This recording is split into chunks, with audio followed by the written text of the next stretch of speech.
I am an incredibly firm believer that your thoughts dictate your life. Your thoughts are the prerequisite to your actions are the prerequisite to your habits, and your habits determine your character, and your character determines your destiny. So following that same line of thinking, if we look at our feelings, the way that we feel about things, the anxiety that we feel, the fear that we feel, the anger, the lust, all of those can be traced back to a certain line of thinking. And therefore, we can control somewhat how we think. I love to get deep into this kind of stuff because I'm really a true believer in it. And as someone who's dealt with a lot of anxiety, someone who's dealt with a lot of identity issues and all that kind of stuff, putting it in things that I didn't really care about in my work, in my life, and my image, all of these things I'm slowly developing away from. I'm still practicing every day. And the most progress I make is when I learn how to think better and catch my thoughts. And so today that's what we're going to talk about. How do you think better? And the way that I found to be most successful for me isn't necessarily the way that I think, right? It's kind of hard to say because thoughts occur randomly. We don't know where they come from. We don't know where they go. Obviously, they have some link to our background and our upbringing and whatever trauma we go through, but we don't know. We can sit here and just stop and let our mind just kind of run, and you'll experience hundreds of thoughts, in a period of 5 minutes. The trick is, as I'm sure that you've heard before, to be the watcher of your thoughts. Even the Bible talks about this, and this idea of nepsis, where we want to be the watcher. We want to sit back and just be able to observe the thoughts that come and go and decide whether or not they're worth believing or hanging on to.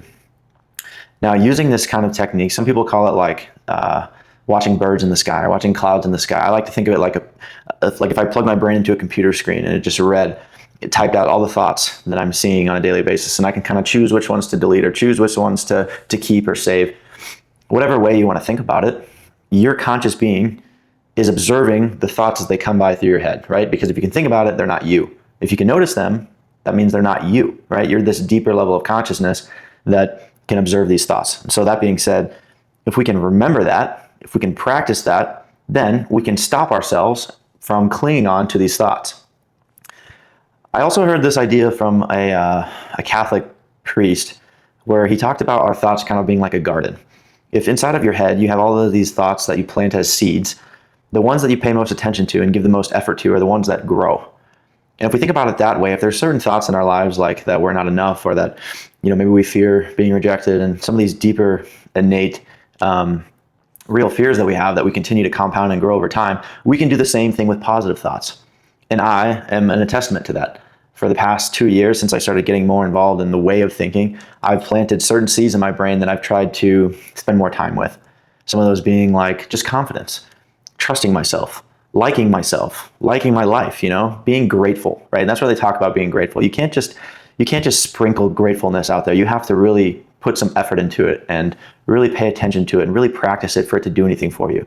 Otherwise, it kind of just withers out and it stops meaning anything. So that being said, if now we are better at identifying where our thoughts come from, we can also get better at detaching ourselves from it. And this is where the whole idea of meditation comes in. This is kind of the secondary way to help overcome thoughts. And so if we want to observe the thoughts and be better about catching them, the best way to do that is to sit with them, right? Every single day we're distracted by something. Our phones, our work. For me, it's like Instagram.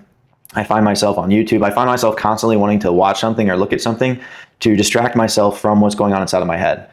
I have so many thoughts on a daily basis, and a lot of them are negative. And it does take actual mental effort. I know I'm burning mental calories by having to sit and sift through thoughts, but it is so important because the minute you don't have a distraction, like when you go into bed or you're in the shower, these thoughts get heavy and they just keep compounding and compounding. So if you feel like, you're overwhelmed with your thoughts sometimes, or you just need to distract yourself, and maybe you use a substance, maybe you use alcohol. That's how a lot of people get reliant on these things, because yes, it feels good, but what feels good is the fact that we can just sit in peace.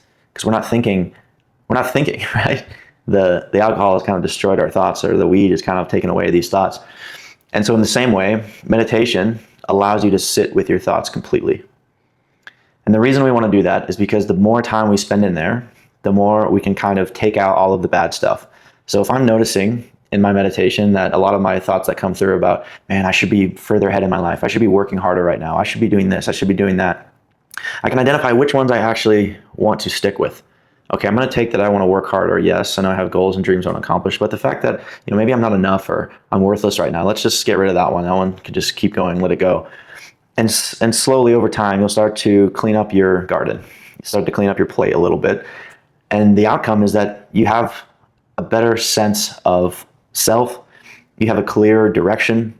You have less turmoil and internal suffering that's unnecessary. You have less of what you don't want and more of what you do want. And therefore, like we said in the beginning, now that we have a lot of positive, good stuff, we can then turn that into action, action into habit, and habit into character, character into destiny in a positive direction. And the less junk that we have to deal with, the quicker and more efficiently we can achieve our goals, be happier in our lives, and again, find more peace. So hopefully this video kind of helped give you a better perspective of the way that you think or the thoughts. This is a very surface level video. I know I'm no master in it. I'm still going through it myself. I practice every single day. I currently don't have any papers or course that I can give you right now. It's just these YouTube videos, man. For me, this is my outlet. So if you took something away today, you can give back by following me or subscribing or liking the video, and I can keep making these and hopefully turn this into something greater than myself. See you tomorrow.